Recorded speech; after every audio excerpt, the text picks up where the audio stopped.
Salut tout le monde, dans la vidéo d'aujourd'hui, nous allons parler des 5 meilleurs outils de productivité pour les nouveaux entrepreneurs. Chacune de ces plateformes peut changer la donne pour votre entreprise et elles sont toutes gratuites. Commençons.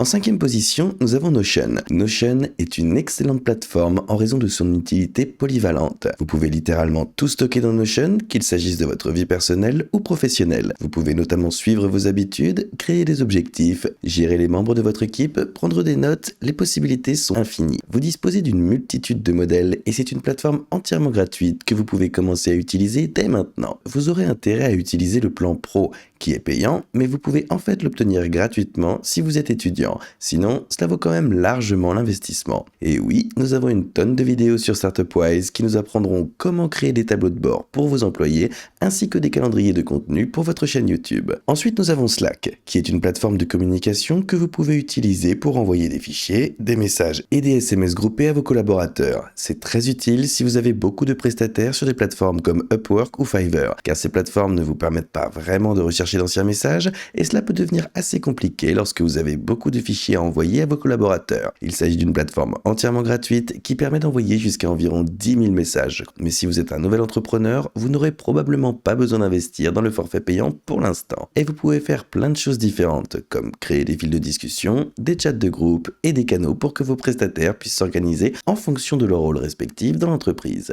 Imaginons que vous ayez plusieurs entreprises d'automatisation YouTube, vous pouvez créer différentes chaînes sur Slack auxquelles seuls certains utilisateurs de votre espace de travail peuvent accéder, en fonction de la chaîne sur laquelle ils travaillent. Cela permet d'être beaucoup plus organisé. Nous recommandons vivement cette plateforme à tous les nouveaux entrepreneurs qui recherchent une plateforme pour communiquer avec les membres de leur équipe. Et iCalendar. Je préfère Apple Calendar car il se synchronise avec mon téléphone, ce qui me permet de consulter mon emploi du temps sans avoir besoin de mon ordinateur portable. Il est donc vivement recommandé aux nouveaux entrepreneurs d'utiliser une plateforme leur permettant d'organiser leur planning. Si vous ne souhaitez pas utiliser Apple Calendar, vous disposez de nombreuses autres options, telles que Google Calendar, et vous pouvez même utiliser une plateforme comme Notion pour planifier tout ce dont vous avez besoin. En haut, vous pouvez modifier l'affichage. Si je clique sur Jour, toutes les activités de la journée s'affichent. Vous pouvez voir tout ce qui se passe pendant la semaine, puis mois, et enfin année. À partir de là, si vous souhaitez créer un nouvel événement, vous pouvez soit cliquer sur le signe plus en haut à gauche, soit double-cliquer à l'endroit où vous souhaitez créer l'événement. Cela vous indique l'heure. Donc si je voulais commencer quelque chose à 17h, il me suffirait de cliquer et de faire glisser jusqu'à 17h.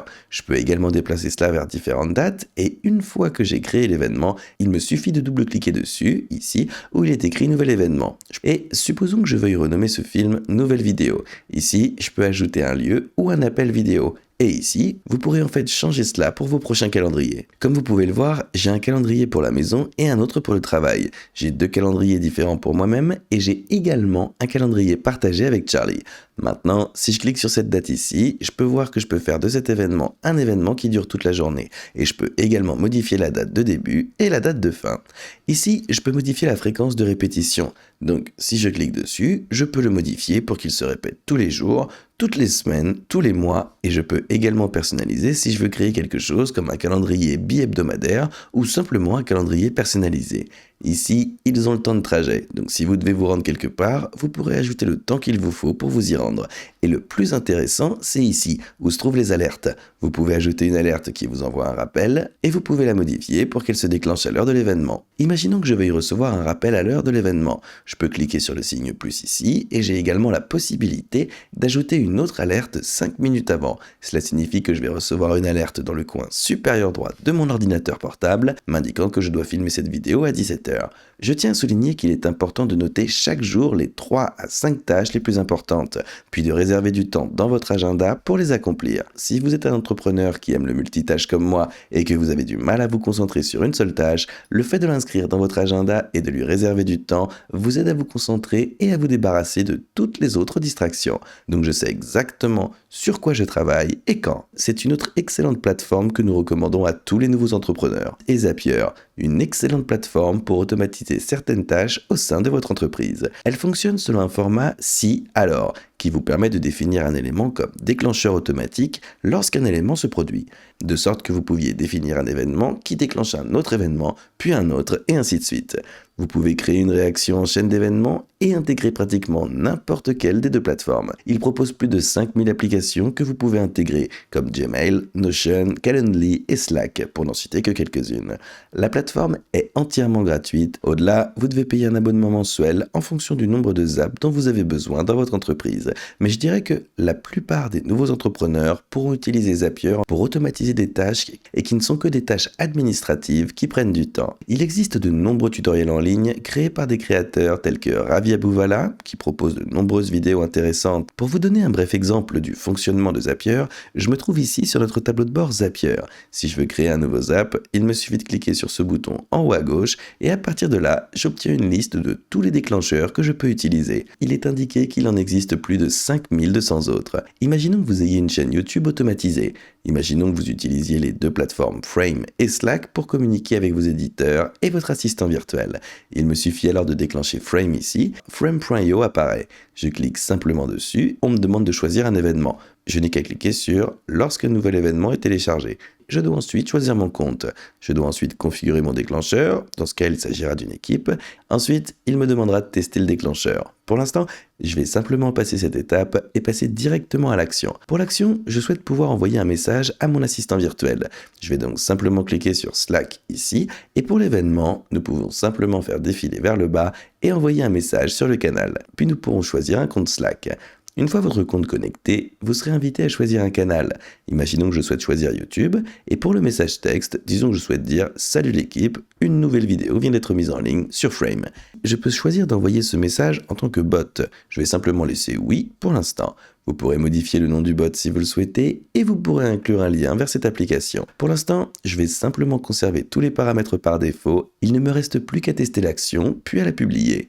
En haut à gauche, je peux nommer cette application, par exemple Frame to Slack Team Message, et une fois que je l'aurai publié, cela permettra à Slack d'envoyer automatiquement des messages à mon équipe chaque fois que je téléchargerai une nouvelle vidéo sur Frame. Cela me fera gagner beaucoup de temps car je n'aurai plus besoin d'aller sur Slack pour envoyer un message à tout le monde. Et Zapier automatise tout pour moi. Dans l'ensemble, c'est une excellente plateforme qui vous permet d'augmenter votre productivité afin que vous puissiez vous concentrer sur des activités à plus forte valeur ajoutée qui feront croître votre entreprise. Le numéro 1 de la liste n'est pas vraiment un outil, c'est plutôt une technique, et elle s'appelle Pomodoro Timer. C'est l'une des astuces de productivité les plus connues et elle est assez simple à mettre en œuvre. Tout d'abord, vous réglez le minuteur de votre téléphone sur 25 minutes et vous travaillez sur une seule tâche. Après ces 25 minutes, vous faites une petite pause de 5 minutes, puis vous répétez ce cycle 3 à 4 fois avant de faire une pause plus longue de 15 à 30 minutes. En gros, lorsque vous effectuez des tâches longues, faire de courtes pauses vous permet de ne pas vous ennuyer aussi facilement. Travailler par petites périodes peut en fait vous aider à mieux vous concentrer. Cela est particulièrement important si vous travaillez à distance à un bureau, par exemple devant votre ordinateur portable ou votre ordinateur de bureau, et que vous ne disposez que de 25 minutes pour travailler sur ce que vous avez à faire. Je recommande d'ailleurs d'acheter un minuteur car avec un téléphone, vous risquez d'être distrait par les notifications. Je recommande de commencer modestement. Si vous êtes du genre à vous laisser facilement distraire, essayez de ne travailler que 10 minutes à la fois avant de vous récompenser avec une tasse de café. Une chose que je vous conseille, c'est de ne pas vous récompenser avec quelque chose qui peut vous distraire, car cela irait à l'encontre de l'objectif de cette astuce de productivité. Si vous avez de petites tâches à accomplir, comme remplir un chèque pour la banque, prendre rendez-vous chez le médecin ou lire un article, vous pouvez les regrouper en une seule session de 25 minutes. Vous ne devez pas répondre aux emails, aux SMS ou appels, sauf en cas d'urgence. Essayez cette méthode, elle vous permettra probablement d'augmenter considérablement votre productivité. C'est une excellente méthode que vous pouvez utiliser pour être plus productif et accomplir davantage en moins de temps. Voilà, c'est tout pour le top 5 des meilleures plateformes de productivité pour les nouveaux entrepreneurs. N'oubliez pas de liker et de vous abonner pour découvrir d'autres vidéos similaires. Sur StartupWise, nous proposons de nombreux tutoriels destinés à aider les nouveaux entrepreneurs et à optimiser leur productivité. Et à bientôt pour la prochaine!